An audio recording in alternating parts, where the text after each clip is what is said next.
Good evening, everyone, new friends and old. I want to add my congratulations and goodwill to the Cleveland group on this wonderful milestone of 20 years. To members of AA everywhere, Cleveland is a kind of hallowed ground. And I wish that every single one of the Cleveland group could know individually how deeply honored I am to have been asked out here to share in this anniversary of yours. It is a compliment and an honor I will never forget. It is true, as Joe said, that I've just been chosen chairman of the Lenox Hill Group and that I'm proud of it. But I think we in New York, with our 6 years of sobriety, or our 8 years, or our 12 years and sometimes 15, could learn a little bit about humility from the Cleveland group, where 20 years seems to be almost routine from all I've learned today. It has always been a hazard for me to speak at an AA meeting, but I'm glad to say it is much less of a hazard than it used to be. It used to be an actual danger. When I was first in AA, I couldn't wait to get up to speak. I couldn't wait for my 3 months probationary period to be over because I knew that I could do better than other people. I really had a story to tell. I was more articulate. I could dramatize it, and I would really knock them dead. The time came when I began to speak, and I took to it with great joy and ego, and spoke all over the place. I was on the circuit, as we say. And at one time, in February, a little over 5 years ago, I spoke 6 nights in 1 week, and including Springfield, Illinois, Wilmington, Delaware, and Lenox Hill in New York. And the morning after I spoke at Lenox Hill, when I'd been in AA 6 months, the next morning I found myself in Knickerbocker Hospital after a slip. I was terribly shocked by this. I couldn't believe that it happened. I'd been saying all the right things, doing all the right things, I thought, and certainly I'd been carrying the message, but I had forgotten who I was. In Lenox Hill, a friend of mine, in Knickerbocker Hospital, a friend of mine called on me from Lenox Hill, and I said, "Dick, I never can speak again. It's definitely bad for me. It goes right to my head. I don't dazzle the audience, I dazzle myself. There's something about getting up in front of an audience that brings out the worst in me. I'm performing. I must never do it again." And he said, "Charlie, you've got to do it. You can do it. You've just forgotten a few things. You've forgotten about why you're up there, and that there's something else there besides yourself." And he said, "Let me tell you a story." And he told me a story of a group of priests on the Hudson who had a small AA group together, and one of these priests also was on the circuit, as I had been. And this priest got to speaking everywhere at the meetings, one night after another, every night in the week somewhere. And the other priests thought this was definitely bad, and bad for him. And the word got back to him that he was going too far. And he was a little concerned about this, and he went to his superior, and he said, "Father, I'm told that I'm under criticism for speaking so much. I think I should do this. I have the gift. Do you think I should hide my light under a bushel?" And the old father said, "No, son, I don't think you should hide your light under a bushel, but you shouldn't forget whose light it is." My name is Charles Jackson, and I'm an alcoholic. My story isn't much different from other people's. It's the story of a man who was made a fool of by alcohol, over and over and over, year after year after year, until finally the day came when I learned that I could not handle this alone. I always hope when I speak that I'm speaking to newcomers, but I think equally I wish to reach members of AA who had so much trouble in AA as I did during the first years. And it's these people who are falling in and out of it as I did for quite a while that I hope to reach. I would like to try to make 2 points only. And these are, once an alcoholic, always an alcoholic. This I learned through long and bitter experience. And the other point is that the alcoholic, or at least this alcoholic, cannot maintain his sobriety alone. I know because I tried. I began drinking relatively late. I hear in AA people who had their first drinks at 10 and 12. I was 26 before I began to drink to amount to anything. And it is true that within a year, I knew that I was an alcoholic, or at least that alcohol was a problem for me, and that I drank differently from other people. I knew this because I was living in Europe at the time, and I knew this because I wanted the morning drink and the day after. And this was a thing that shocked my friends. They couldn't understand that. And I couldn't understand that they didn't want it, as I did, after a night of heavy drinking. This was when I needed it most. And I realized that there was a difference between my drinking and theirs. And I knew that it meant trouble, at least that I was different as a drinker. And I kept this fact to myself. By 1936, when I was 33, I was tired of trying to fight alcoholism. I couldn't win, this I knew. I had been to a psychiatrist then, already at that early age. I had been once in Bellevue Hospital. I was living in and out of the pawn shops. I didn't want to live this way, but I was helpless. I hated it as much as everybody else around me did, but I couldn't help it and knew this. I knew I was sick and couldn't get help anywhere. And finally, I decided to try it on my own. I stopped drinking on November 11th, 1936. I don't know why I chose that date. It happened to be Armistice Day, but I did. I disappeared from the Upper East Side of New York, where I lived with my brother, disappeared from my family and the circle of friends and the girl I later married, and moved to the West Side in a very cheap boarding house, rooming house. And there I decided to stay alone and try to stop my drinking.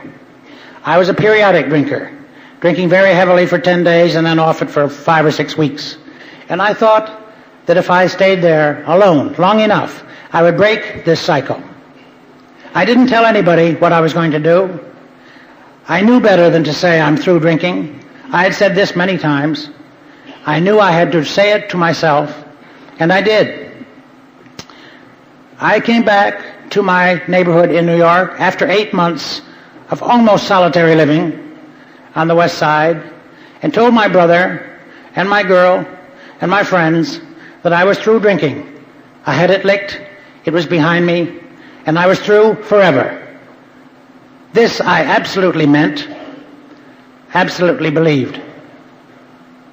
And then began quite a wonderful period for me. I've heard many alcoholics say that when they went on the wagon or stopped drinking alone, it was the most miserable period of their lives. This was not true with me. I was very happy in this. I was very productive. I got a very good job straight off with the Columbia Broadcasting System. It was the first job I'd had in 10 years. I married a year later. 2 years later, we had a child. 3 years later, we had another child. And all this time, I was very happy in what I was doing, and I was writing and working, and sober, at least dry. About 1942, I thought this was a hell of a thing to have gone through. Nobody understood what the alcoholic was like. They think he's a deliberate troublemaker, that he's having a good time, that he's doing this on purpose. I knew otherwise. I knew that he was sick, that he was helpless, that there was no answer for him in himself. And I decided to try to write a novel about this from the inside, from my own experience and thinking and observations, describing as well as honestly as I was able the psychology of the alcoholic. And I wanted to write it in such a way that every reader would know what was the matter with the hero, although he himself never did, which is really what we are like as alcoholics. We are almost always the last one to know it. Everybody around us knows it before we do. I wrote this novel. It was published in 1944. It was called The Lost Weekend, and as most of you know, it was quite a success. My life was turned completely upside down almost overnight. This was something I had always looked forward to. I had always wanted. It's what I thought I'd been living for. I didn't dream what it was going to mean to me in the way of disaster. For unstable characters like myself, success can be as difficult and dangerous as failure. I became a public figure. When I arrived in Chicago, I was interviewed, that kind of thing, everywhere I went. There was also enormous curiosity everywhere about my personal life. Was this I? I thought and said that I had written a novel. This was not I. The more I was asked about this, the more I was interviewed and so forth, the more I retreated from it. I think I got tired of being my own hero. We'll come back to that in a moment. In April 1944, we were living happily in Washington Square, 2 small children, and this financial success and a certain prestige, when my telephone rang one morning, and there was a man on the other end that I knew by name, and that was about all I knew about him. All that I knew about this man was that he was the proprietor of the Washington Square bookshop. I knew that because he sold my book and I was often in the shop, and also that he was a member of Alcoholics Anonymous. This I knew because every time I went in the shop, he sounded off to me, a sober man, about Alcoholics Anonymous, and I thought he was a bloody bore. This one morning he called and he said, "Mr. Jackson, I read in the paper today that you're going to Hollywood." I said, "Yes, I am." He said, "Well, I wish you'd do yourself a favor. I wish you'd take down an address and telephone number I'd like to give you. It's the telephone number and address in Beverly Hills of Alcoholics Anonymous." I hit the ceiling. I said, "You SOB. If you don't think I know what I'm doing by now, after 8 years of sobriety on my own, then you don't know very much. Go and talk to those people who need it. That's the trouble with you holy rollers," and hung up on him. I went to Hollywood that summer to do a picture, and I had no trouble. I went again the next year on another contract, and again I had no trouble. And I went again the next year, and again no trouble. But 3 years later, 3 years after that phone call, I was in Bermuda. I had just finished another novel, and I'd given myself a little holiday. I went to Bermuda alone for a month. And down in Bermuda, I thought, well, it's 11 years now since I've had a drink. I knew I was an alcoholic. I thought if there's any trouble, I would try this. And if there's any trouble, I'll be here long enough to recover, and nobody will be hurt but myself. But I honestly believed this. As I say, I knew I was an alcoholic, but I did believe that the reasons for my drinking might have changed. I was no longer frustrated. I was recognized. I had money and so on. And I tried it, that dangerous, idiotic experiment. I drank just beer, but being an alcoholic, I drank an awful lot of beer. There was no trouble in Bermuda. At the end of the month, I returned home, and my wife met me at the airport, and as we were driving into the city, I said, "What do you know? I'm drinking again." She said, "You are? What are you drinking?" I said, "I'm drinking beer." And she said, "Well, Charlie, I think that's great, if you can." And I said, "Apparently I can." I had a secretary who came every day at 10 o'clock and left at 4, and I did a lot of dictating. And I held off my beer drinking till 5 o'clock, but I noticed after lunch, as I'd be pacing back and forth in my study, dictating, I kept glancing at my watch. And I realized then that I was in possible trouble. I thought, if you have to glance at your watch to see how soon you can have that glass of beer, already it's become too important to you. I don't remember what happened or how long or short a period it was, but within a very few weeks, of course, beer wasn't enough, and I went off into hard liquor again, and then I was gone. The thing that obsessed me during the next 6 years and 22 hospitalizations was the thought of losing 11 years. I could never possibly recover those 11 years. Of course I couldn't, but I could have started all over again. But I didn't think that was possible. I had gone too far down now. I'm going to skip ahead now to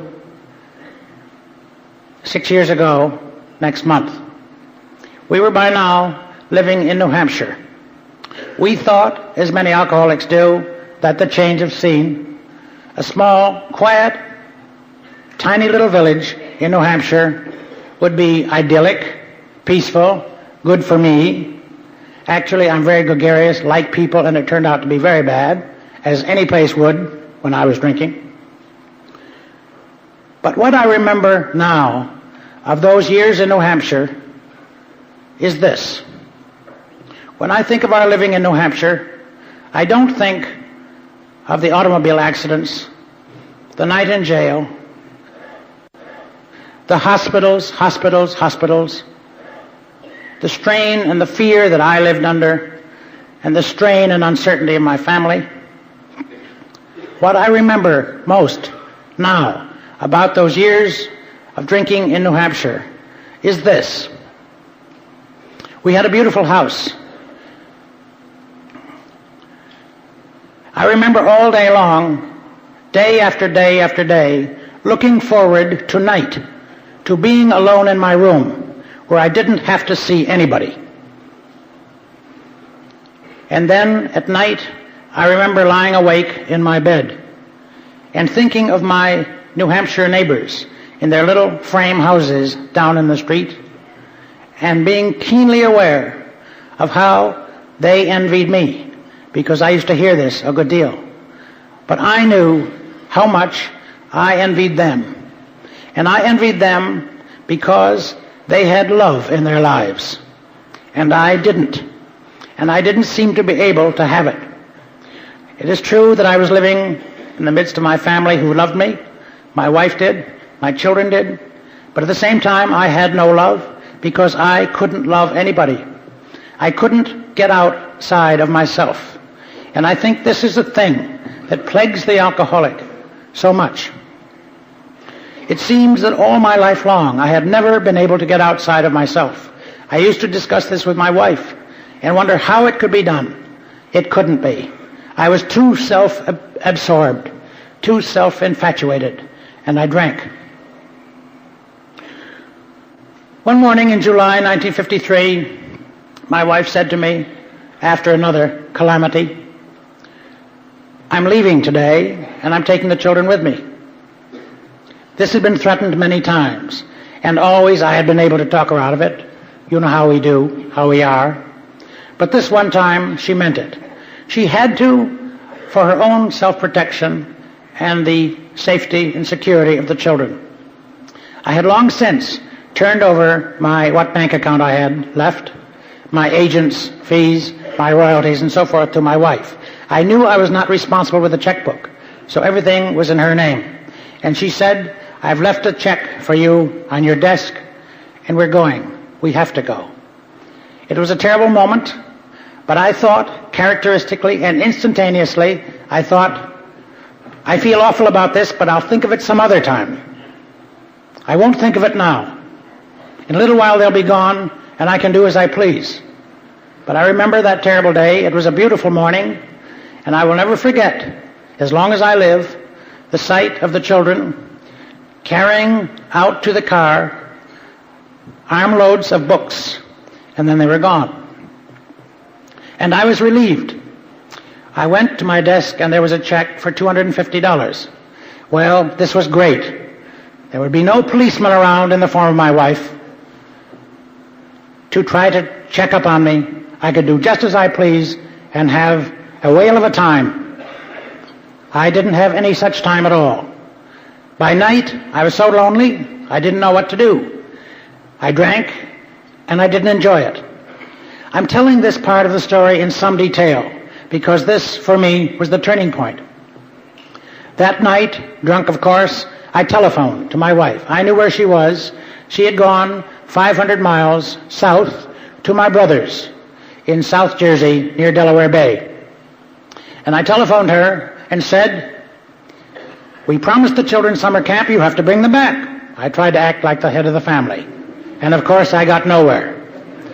I did this for 2 or 3 nights. And then, on a whim, I hired a taxi to take me to Hanover. From Hanover I took a plane without a hat or coat or toothbrush, took a plane to Boston, to New York, to Philadelphia, and there took a cab some 50 miles into the country to my brother's house to bring back my family. The very moment I entered the house, I knew that it was a lost cause.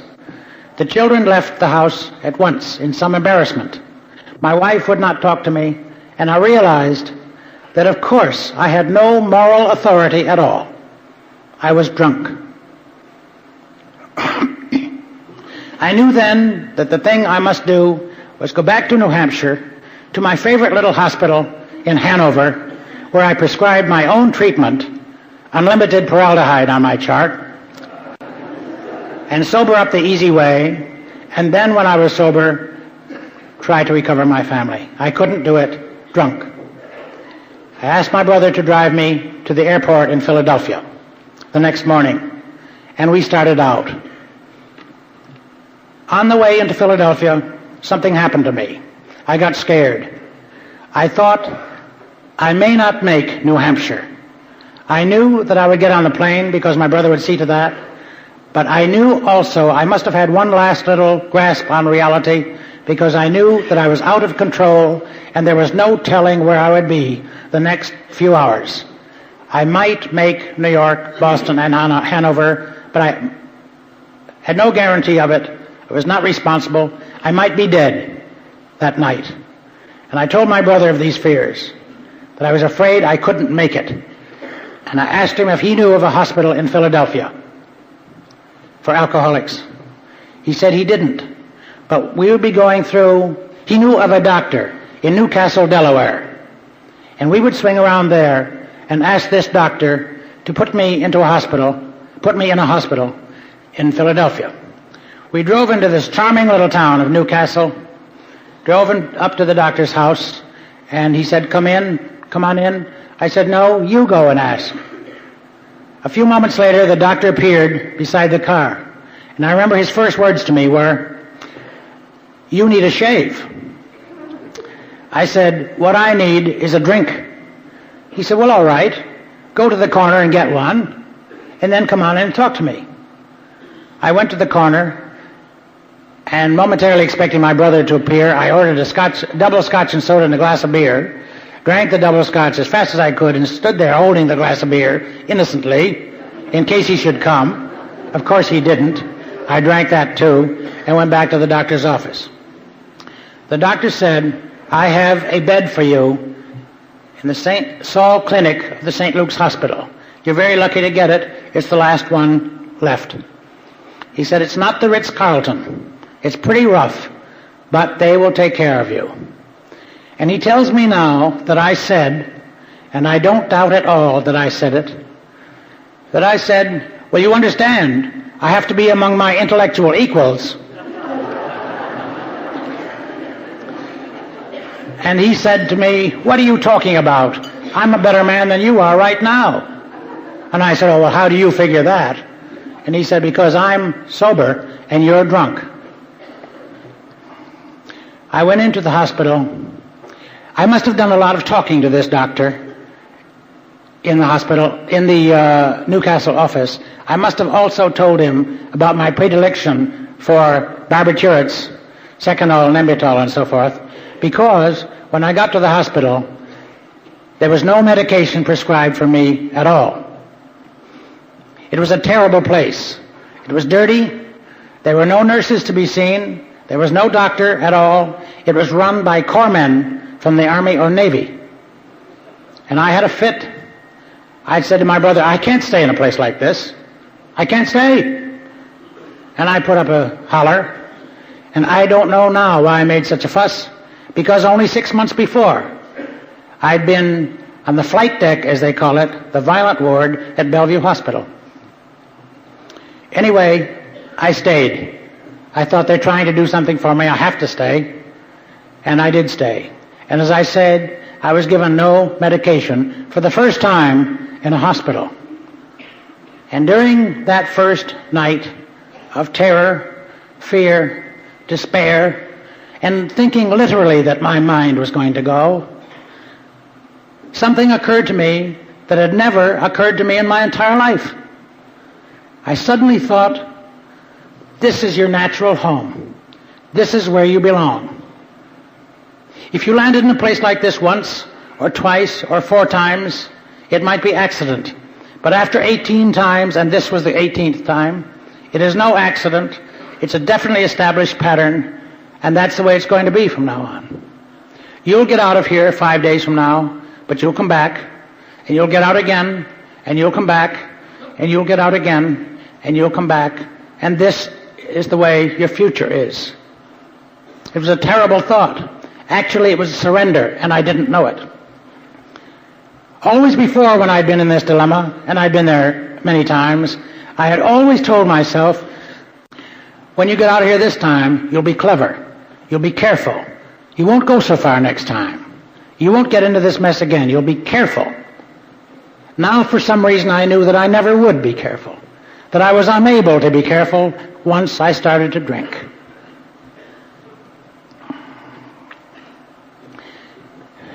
In the morning, a doctor came around for an hour, and he said to me, Charlie, what are we going to do about it? And I said, meaning it, there is nothing to do about it. I'm absolutely hopeless. This is what my life is going to be. I've been psychoanalyzed by one of the big men in New York. I've been 3 years with a psychiatrist. I wrote a book that's been called The Definitive Picture of the Alcoholic, and it did me no good. I was sober 11 years on my own, and it did me no good. I've been hospitalized over and over. I know everything there is to know about the alcoholic, but the answer, and there isn't any such thing. I'm just through. And he said, good. Now maybe we can do something about it. Have you ever tried Alcoholics Anonymous?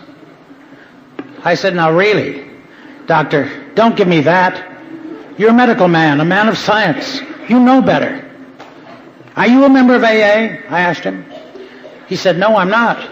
But I do know, I know that AA is doing for the alcoholic what the medical profession can't do. What have you got against AA?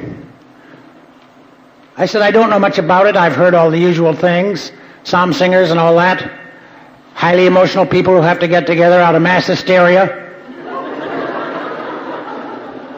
I said, this is great for those people for whom it'll work. It wouldn't work for me.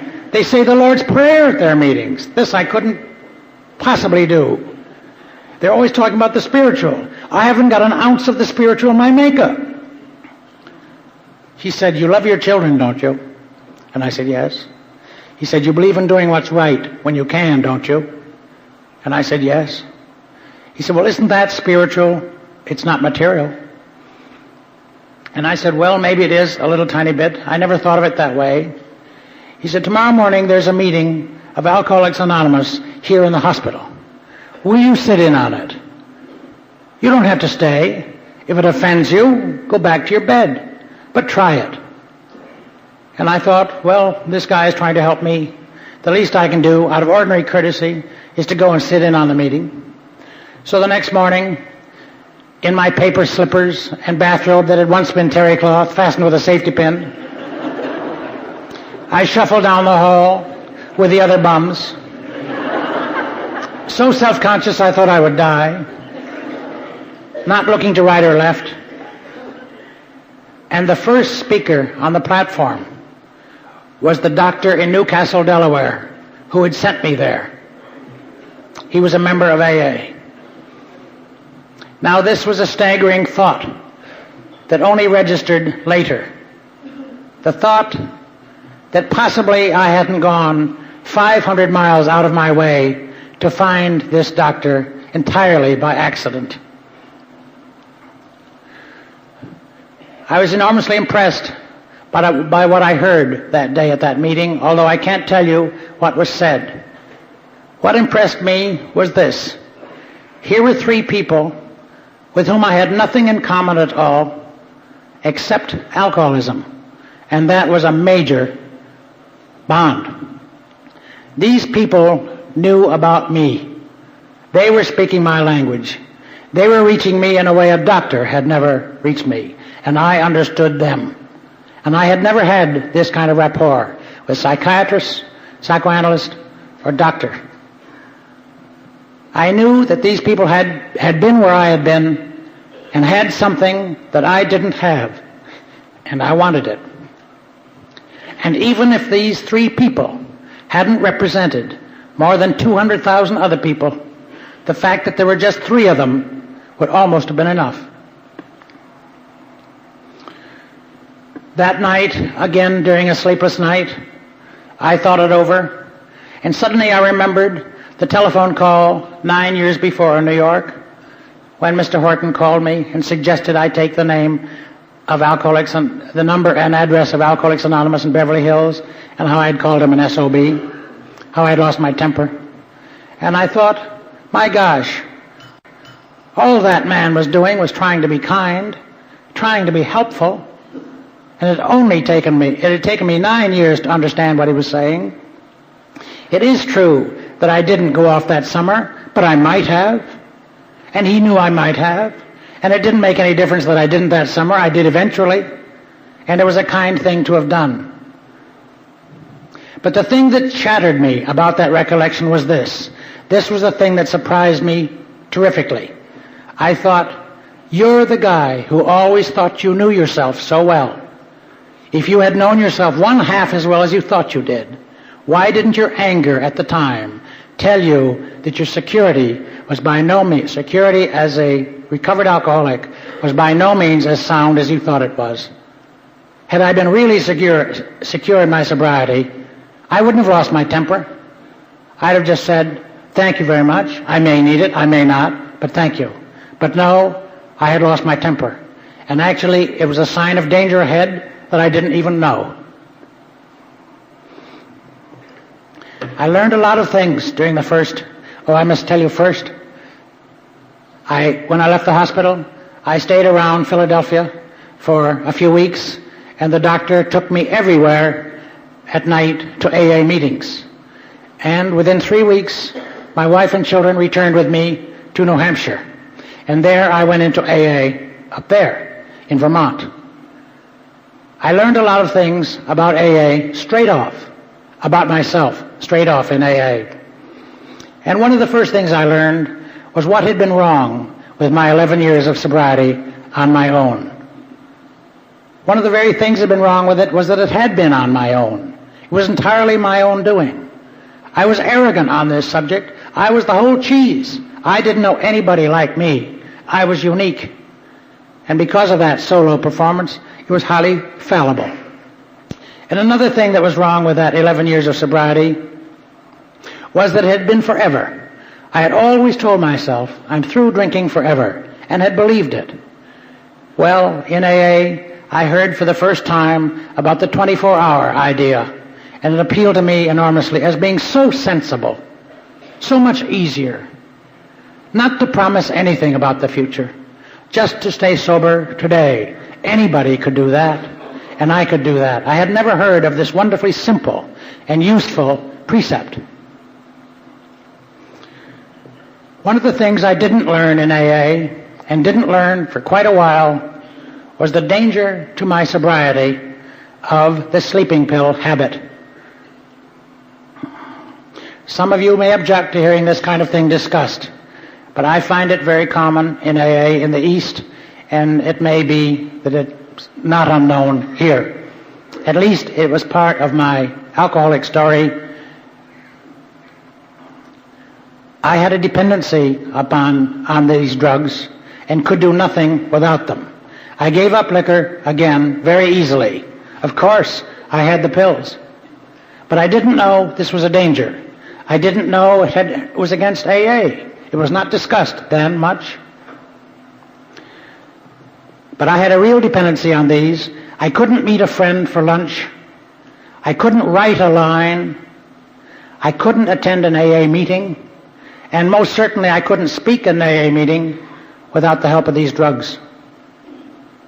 And though eventually it cost me a great deal physically, I think that the moral damage was far worse.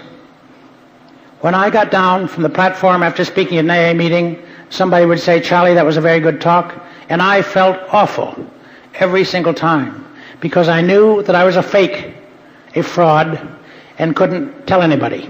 So I thought. We cannot get anywhere in AA being this dishonest with ourselves. I believe that alcoholics are addictive people by nature, and that we cannot afford to find the thing that blurs the edges for us, that gives us that little touch of unreality that we prefer. Most people will take one pill as prescribed. The alcoholic will take it exactly as he does liquor. If one pill makes him feel good, two will make him feel twice as good, and so forth. At least this is what it did to me. I tried to control it, but I could no more control that than I could alcohol. And I knew that eventually it had to go. And finally, after almost 4 years in AA, and 4 hospitalizations in 1 year for overdoses of barbiturates, I was taken into Bellevue Hospital again 2 years ago next month. I was now at the stage where I took 20 a day and could not get along on less. In Bellevue, I'm not trying to tell a horror story here in this part. I'm only trying to illustrate that some of us have to pay a terrible price for the sobriety that we all along have wanted. In Bellevue, I was taken off of these without a substitute and began to hallucinate very badly in a couple of days. And after I was there 7 nights, I went out of my head completely. That is, I remember everything up until a Friday night, and suddenly I was gone. And I was taken to the violent ward. This was the withdrawal from these things. And I was there 3 days in a straitjacket without even knowing that I was there. I came to on a Sunday night, 3 nights later, when a Catholic priest, friend of mine, called on me, and I recognized his face. Then I went back to the other part of Bellevue and stayed 2 more weeks, while the doctors debated what to do with me. And a couple of days before I was released, a young psychologist who worked there, the man who took the Rorschach tests and played the color charts and games with you and took the IQ and so forth, came to me and said, "Mr. Jackson, can I see you in my office?" I went into his office and he said, "Your case is up for dismissal on Monday, and I want to tell you something off the record. This is not official. The doctors here will not tell you this when you leave. But I know you pretty well by now. I think you should know it, and I think you can take it." He said, "Look, You're an addict by nature, and you always will be. You will never be anything else. Just look at the record. 22 hospitalizations by now, and that's the way it'll be. You see, when you get out of here, I know what you mean. You mean to stay off these things, but the least emotional upset, you'll remember what they did for you. They're very easy for you to get. They're also very easy to get away with for a long time, and you'll return to them. I have only one word of advice to you, and that is ally yourself with a good, middle-aged, kindly psychiatrist. Not deep Freudian therapy, because you've had that. Just a sympathetic, kindly man to whom you can go 2 or 3 times a week and unload as a confidant and settle for the fact that you'll be doing this proudly for the rest of your life. And this may keep you out of trouble. But that's all I can suggest. It was a pretty grim picture that he painted, but I wasn't surprised. I knew it. It was not unlike what I had told myself in Philadelphia. But I thought this: there are some things this man is not taking into consideration. It's true that I hadn't been really sober in AA, but I had learned things. Even so, as a friend of mine at Lenox Hill says, just keep on bringing the body around, and the mind eventually will take hold. I had learned things in spite of myself, and these things came to my rescue then. I thought what this man is not taking into consideration is love, and I mean family love. Another thing was this enormous will we have to survive, this mysterious thing that raises us up again and again after our periodic descents into self-destruction. And another thing was faith, and I'm very glad to say that I was by now a man of faith. And certainly he was discounting Alcoholics Anonymous entirely. And I thought, when I leave here, I must go back to Alcoholics Anonymous and really see what it is. Really give yourself up to it. Really listen. Stop talking. Stop performing. Stop patronizing the groups with your little celebrity. And really listen and see what it is these people have. And that's the way I returned to AA. And of course, being an addict, this has now become my addiction. So that I go 5 nights and generally 6 a week. But it keeps me well, it keeps me happy, and I think it keeps me good. I'm utterly convinced that AA is nothing if it is not a spiritual program. I also firmly believe that Alcoholics Anonymous wouldn't last 6 months if all it gave us was physical sobriety. What is it that brings us back night after night after night, year after year to this thing?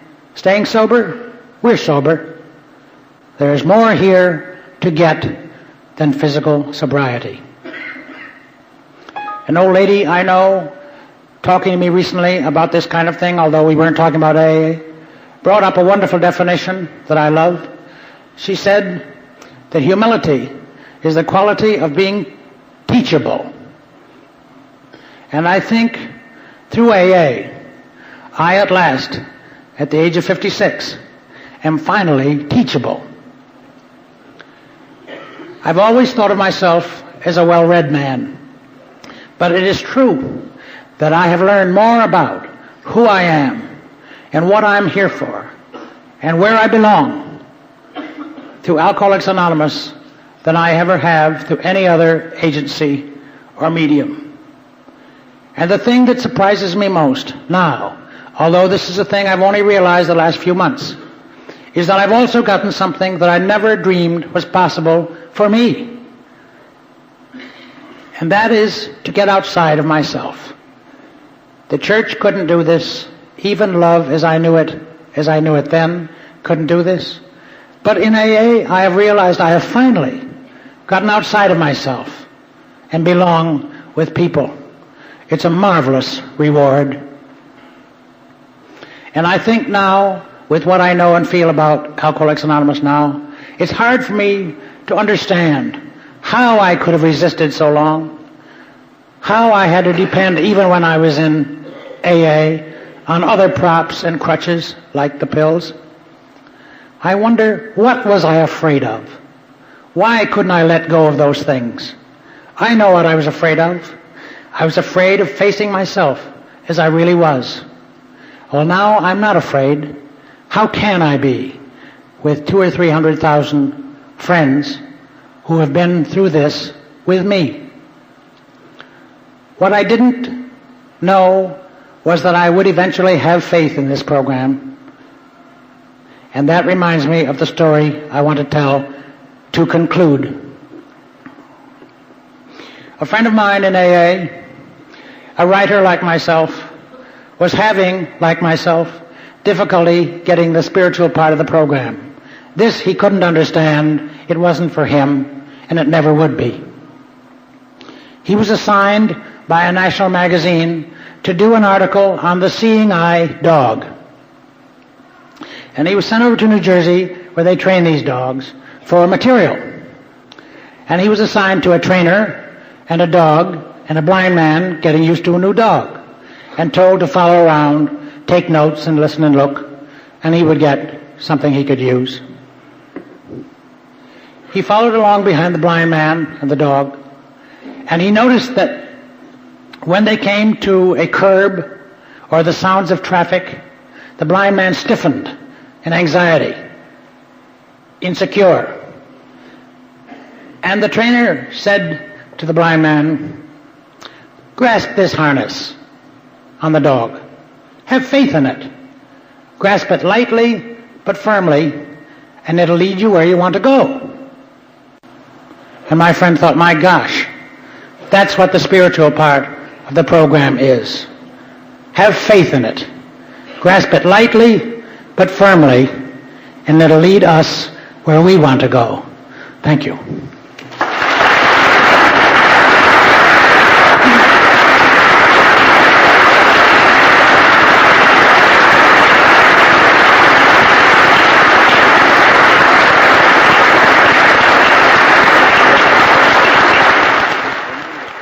Our Secretary, George O'Hare, called his predecessor, Crawford Wright, who now lives in New York City, and said, "Please try and get us as fine a lead as you can find in the country."